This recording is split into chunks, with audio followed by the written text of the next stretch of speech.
Hi, I'm Tracy Ford with RCR Wireless News, and I'm here talking to Jim Orr from Fujitsu.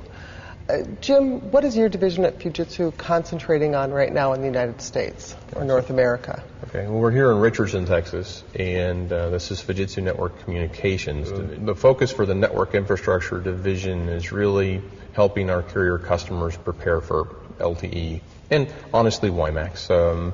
We have done quite a bit of work on the 4G wireless technologies, and you've seen our stuff on that. Our focus now, though, is getting the network ready to carry the traffic that's going to be generated. What time frame do you see LTE playing out in the United States? I know we're in trials this year, quite a few trials next year, but there's still all this build-out that needs to take place at the cell site, and so what time frame do you see for that? That's a $50 million question. Yeah, it is. So I'll make it as short a question answer as I can on that one, which is hard for me, but I'll do what I can. We've been working on the backhaul issue for 3G and going on to 4G for several years. This is a project, honestly, I've been attached to since probably late 2002. The wireless carriers recognized then that there was going to be an issue with it. At that time, we did a quick survey, and it was less than 5% of the cell sites had fiber capacity. Less than 5%, and that was only a few years ago. We're getting close to 20% now, and Fujitsu, of course, has been highly involved in that one. We do about a third of the metro optical networking infrastructure here in the U.S. now. And so we've carried that forward into supplying the cell site type capacity as well. Good. So does it need to be at 100% before LTE is deployed, or?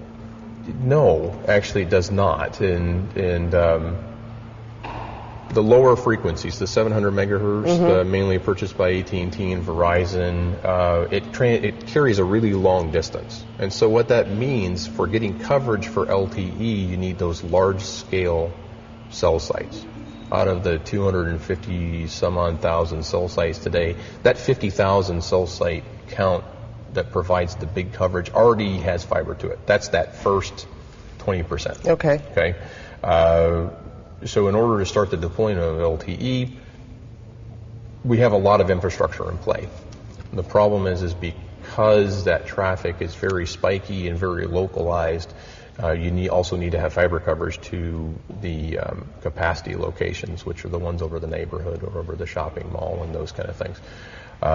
All the carriers are aware of it.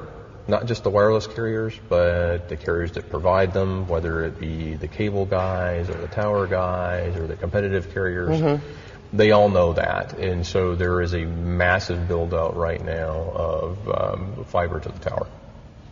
You asked what time. The time is now for getting ready for deployment. We sell a lot of a platform whose main job is to pick up those existing T1s at the cell site and get them ready for Ethernet capacity.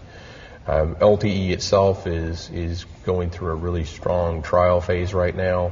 I think that in terms of what the main carriers have said, their timing is correct. They begin deployment next year with heavy service in the year after that. We're all waiting for handsets to get here. So, right. Yeah, that's going to be the main gate. It always is.